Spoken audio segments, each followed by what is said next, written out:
We just shot the very first part of season 5. Yeah. Any new places? Yeah, the show is really obviously a travel show at heart, and so every year we travel to new and hopefully interesting places. And this year we just got back from 3 months overseas, so we spent a little time in Central America. We're in Belize and Guatemala. We're in Sweden. We spent a few weeks in Kazakhstan, which is a country that doesn't get featured very often outside of Borat, and Southeast Asia, and a bit of time in the islands of Fiji. So a pretty diverse group of locations this season. It's going to be a great season.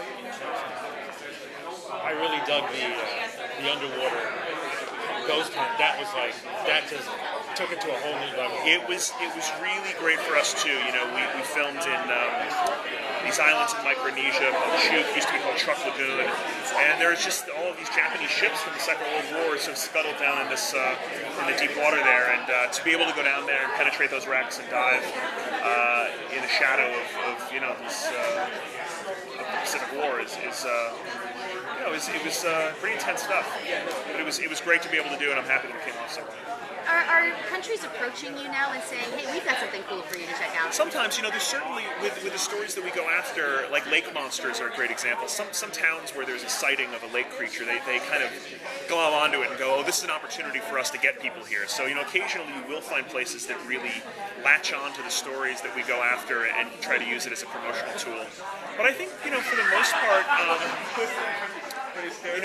we tend to try to seek out stories that are current, that are in the news right now, and not necessarily things like a Loch Ness Monster, which are these sort of long-established things. So really, if something just happens, we try to kind of jump on it right away, and so often we're sort of there before the, publicity machine, cranks out trying to get people over there. Anything you've heard in the news lately that you really want to go after? Somebody was just saying today that they heard that a kid in the news claims that he shot a chupacabra, and I don't know where it was. It was just in the news the other day. This kid probably shot a dog. But no, I think for us it's really about the different cultures in the different countries. So we're always trying to go to new places. We've got a kind of hit list of, wish list of places we want to go on the show. We've managed to go to a lot of them. So hopefully in the next season we'll be able to tick a few more of those off the list. And look, for us it's really about bringing our viewers to places they haven't been to before, and exposing them to not just the stories but the culture of the country. So we've got lots of places left to go. Is Brazil in this list? Brazil is on the list. Yeah. Thank you. We went to Brazil in the beginning of our second season briefly in the Amazon. We did a story there in Manaus and in various tributaries of the Amazon. But Brazil is like a number of other big countries in the world where you go there and you think, oh, I'm going to go to Brazil, I'm going to do Brazil, and then you get there and you realize how big it is and that you're just going to scratch the surface. So hopefully we'll return to Brazil. We did China last year, and you go to China and you realize it's hopeless. Like, you're never going to see all of China. It's too big. So, we would love to return there. It's obviously an incredible place. How about the Antarctic? You got to go to Antarctic.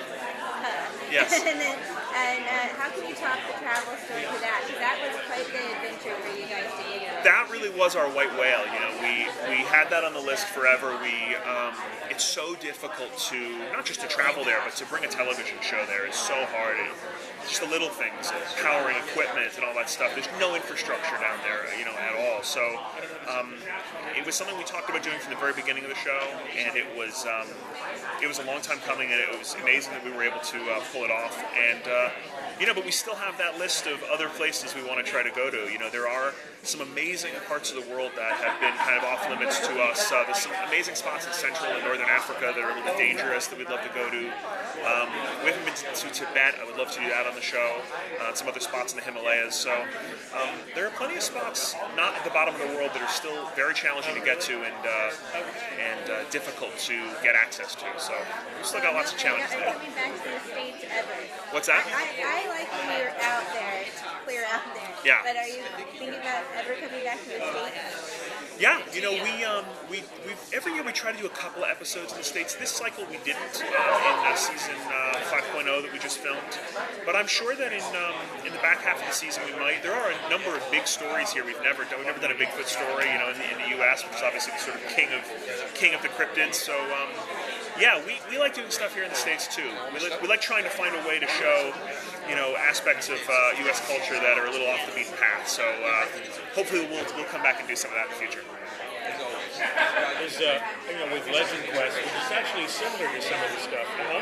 Has there been some communication so that both kind of you have your identity, but as they establish theirs, kind of give you some wiggle room.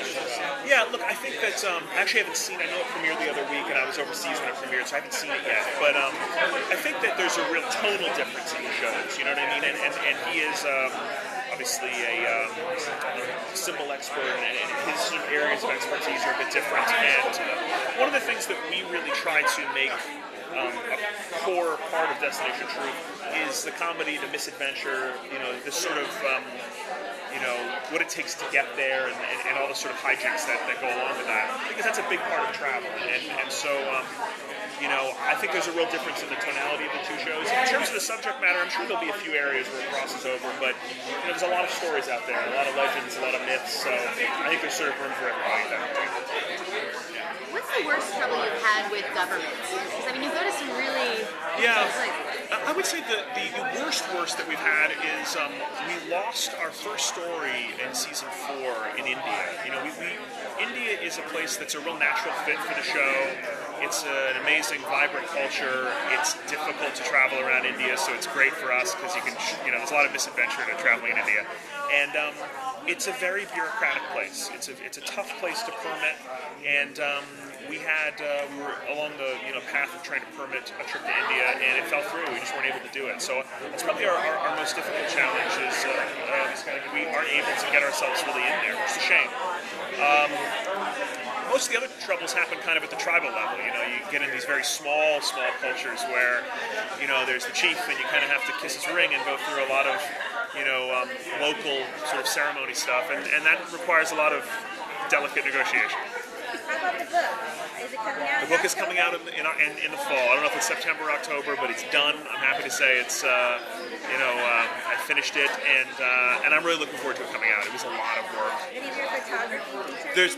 There is a bit of it in there. It's not primarily a photo book. It's mostly about the show, and there are some photos in there, and I'm really proud of it. I've never written anything like that before, and I chose to do it maybe foolishly without a ghostwriter or without an assistant. I wanted to really do it myself and dig into it. So that was probably a mistake.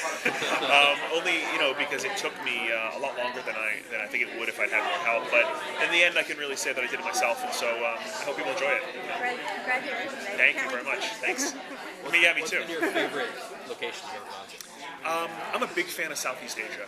I love Thailand and Cambodia, Vietnam, Laos, that whole region I love. And so we were able to spend a couple of weeks in Vietnam this last season, and something about that whole region is just so attractive to me. The people are so wonderful in that part of the world, and the cultures are really vibrant. And I think if I cash out and I just vanish one day, that's where you can look for me. Is posted up on a beach somewhere in Thailand, probably.